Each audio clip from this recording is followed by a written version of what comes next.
Hey guys, so today I'm going to be making marshmallow crunch brownies. Definitely a bit of a spin on just your normal average Joe brownies, which I'm definitely a fan of. Who doesn't love a good brownie? I've never actually tried this recipe before, so we are going to just jump right in and hope for the best. If something goes right while we're together, hopefully everything goes to plan though, and we are going to end up with some delicious marshmallow crunch brownies.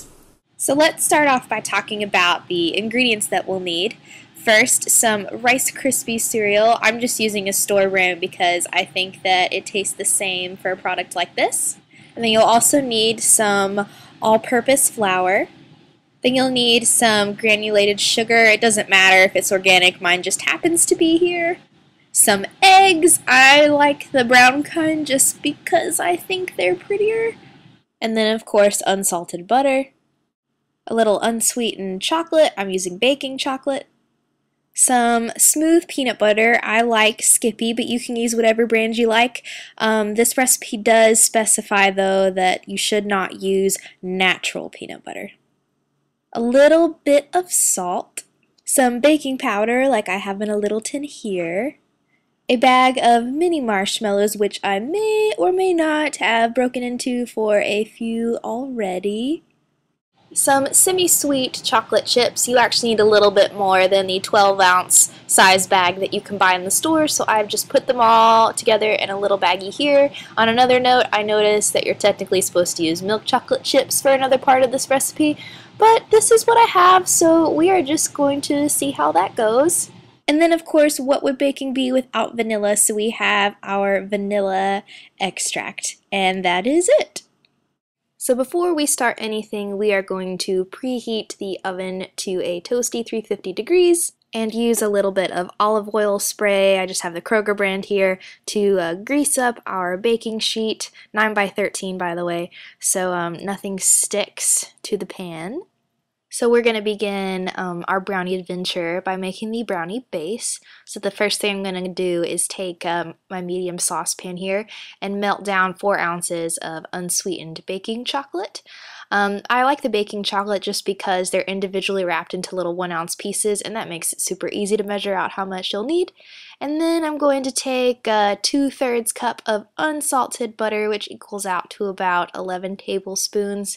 And to melt that down with it. And I really like cutting up the butter first just because it makes it easier to melt. And lastly, we're going to add 2/3 cup of semi-sweet chocolate chips to this little mixture that we're going to melt down. As instructed, I have my range set to medium heat, and once I notice this butter starting to melt down, I grab my spoon and just kind of help that blending process along. This only needs to be stirred occasionally so you don't have to babysit it too much.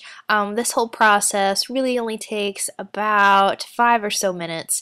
So once you notice that everything is nice and smooth and you don't have any lumps anymore, you can set this mixture aside and let it sit for about 5 minutes. And while that is sitting, we are going to move on to something else.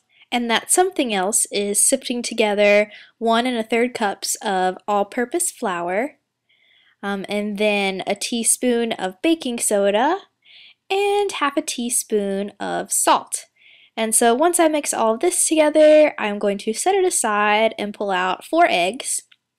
And then after I crack each one of these, I'm going to whisk them all together with a fork till it's all nice and blended together. And then I'm going to be adding 2 cups of the granulated sugar, and then I'm going to whisk this together just kind of roughly because I'm going to be adding the 2 teaspoons of the vanilla extract, which adds a lot of great flavor.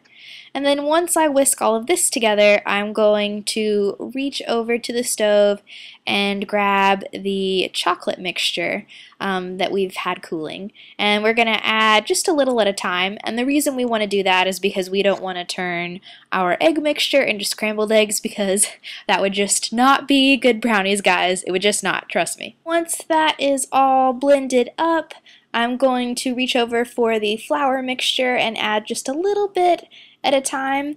As you can see by my super ladylike stirring here, it takes me a while to realize that I should be using a spoon and not a whisk, just because it's a lot easier that way. So here is the appearance of the spoon, finally. And once all of that is mixed up, we are going to add half a cup of semi-sweet chocolate chips into the mixture and just fold those in.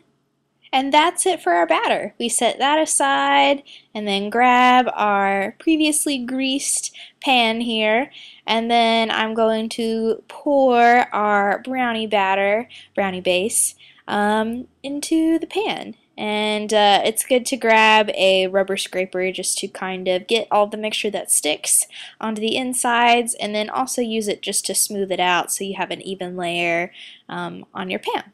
And so once we've done that, we are going to pop this little guy right on into the oven, again at 350 degrees, and we're going to let him sit in there for about 25 minutes, or until our cake tester, I'm using a toothpick, comes out with moist crumbs. And immediately upon taking the brownies out of the oven, we are going to sprinkle the entire bag of mini marshmallow goodness just kind of all over. This is a little bit blurry, but you get the idea. And then I am going to use my fingers just to fill in any holes that I see. And then it is time to pop our brownies back into the oven for another 3 minutes. Now it's time to create the crunch part of our marshmallow crunch brownies. So as you can see, I've added a tablespoon of butter to my medium saucepan here, and then we are going to add a cup and a half of the semi-sweet chocolate chips. Now the recipe does call for milk chocolate chips, and I usually follow recipes to a T when I'm making them for the very first time.